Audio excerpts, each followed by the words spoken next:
بے شک ایمان والے کامیاب ہو گئے جو نماز میں عجز و نیاز کرتے ہیں اور جو بیہودہ باتوں سے منہ موڑے رہتے ہیں اور جو زکوٰۃ ادا کرتے ہیں اور جو اپنی شرم گاہوں کی حفاظت کرتے ہیں مگر اپنی بیویوں سے یا کنیزوں سے جو ان کی ملک ہوتی ہیں کہ ان سے تعلق قائم کرنے میں انہیں ملامت نہیں، اور جو ان کے سوا اوروں کے طالب ہوں وہ اللہ کی مقرر کی ہوئی حد سے نکل جانے والے ہیں، اور جو امانتوں اور اقراروں کو ملحوظ رکھتے ہیں اور جو نمازوں کی پابندی کرتے ہیں یہی لوگ میراث حاصل کرنے والے ہیں، یعنی جنت الفردوس کے وارث بنیں گے، وہ اس میں ہمیشہ رہیں گے۔ اور ہم نے انسان کو مٹی کے خلاصے سے پیدا کیا ہے، پھر اس کو ایک مضبوط اور محفوظ جگہ میں نطفہ بنا کر رکھا، پھر ہم نے نطفے کا لوتھڑا بنایا، پھر لوتھڑے کی بوٹی بنائی، پھر بوٹی کی ہڈیاں بنائیں، پھر ہڈیوں پر گوشت پوست چڑھایا، پھر اس کو نئی صورت میں بنا دیا۔ سو بڑا برکت والا ہے اللہ جو سب سے اچھا بنانے والا ہے۔ پھر اس کے بعد تم مر جاتے ہو، پھر قیامت کے روز اٹھا کھڑے کیے جاؤ گے، اور ہم نے تمہارے اوپر کی جانب 7 آسمان پیدا کیے، اور ہم خلقت سے غافل نہیں ہیں۔ اور ہم ہی نے آسمان سے ایک اندازے کے ساتھ پانی برسایا، پھر اس کو زمین میں ٹھہرا دیا، اور ہم اس کے نابود کر دینے پر بھی قادر ہیں۔ پھر ہم نے اس سے تمہارے لیے کھجوروں اور انگوروں کے باغ بنائے، ان میں تمہارے لیے بہت سے میوے ہوتے ہیں اور ان میں سے تم کھاتے ہو۔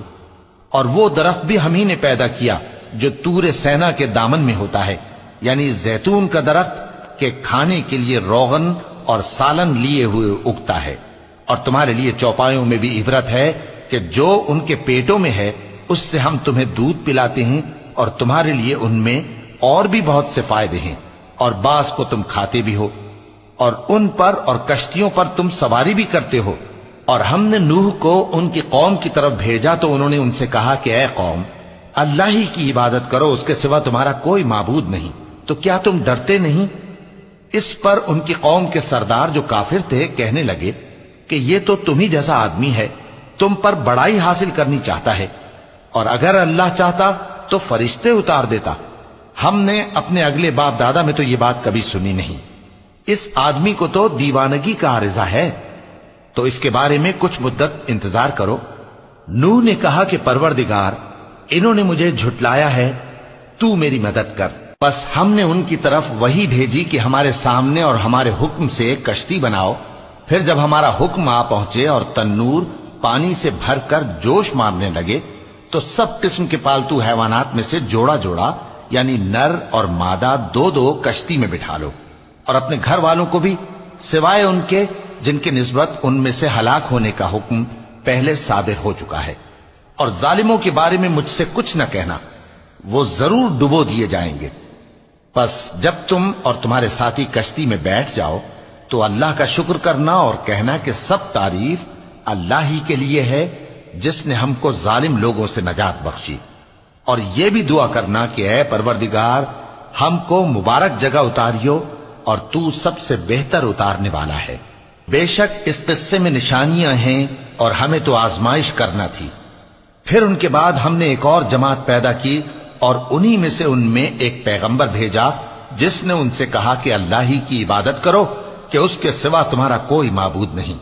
تو کیا تم ڈرتے نہیں؟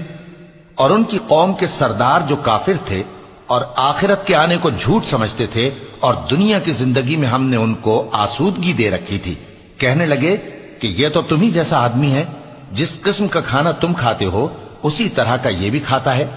اور جو پانی تم پیتے ہو اسی قسم کا یہ بھی پیتا ہے، اور اگر تم نے اپنے ہی جیسے آدمی کا کہا مان لیا تب تو تم گھاٹے میں پڑ گئے۔ کیا یہ تم سے یہ کہتا ہے کہ جب تم مر جاؤ گے اور مٹی ہو جاؤ گے اور ہڈیوں کے سوا کچھ نہ رہے گا تو تم زمین سے نکالے جاؤ گے؟ جس بات کا تم سے وعدہ کیا جاتا ہے بہت بعید اور بہت بعید ہے۔ زندگی تو یہی ہماری دنیا کی زندگی ہے کہ اسی میں ہم مرتے اور جیتے ہیں، اور ہم پھر نہیں اٹھائے جائیں گے۔ یہ تو ایک ایسا آدمی ہے جس نے اللہ پر جھوٹ افطرا کیا ہے، اور ہم اس کو ماننے والے نہیں۔ پیغمبر نے کہا کہ اے پروردگار، انہوں نے مجھے جھوٹا سمجھا ہے، تو میری مدد کر۔ فرمایا کہ یہ تھوڑے ہی عرصے میں پشیمان ہو کر رہ جائیں گے۔ آخر ان کو وعدہ برحق کے مطابق زور کی آواز نے آ پکڑا تو ہم نے ان کو کوڑا کر ڈالا، پس ظالم لوگوں پر لعنت ہے۔ پھر ان کے بعد ہم نے اور جماعتیں پیدا کی، کوئی جماعت اپنے وقت سے نہ آگے جا سکتی ہے نہ پیچھے رہ سکتی ہے۔ پھر ہم لگاتار اپنے پیغمبر بھیجتے رہے، جب کسی امت کے پاس اس کا پیغمبر آتا تھا تو وہ اسے جھٹلا دیتے تھے، تو ہم بھی بعض کو بعض کے پیچھے ہلاک کرتے اور ان پر عذاب لاتے رہے، اور ان کو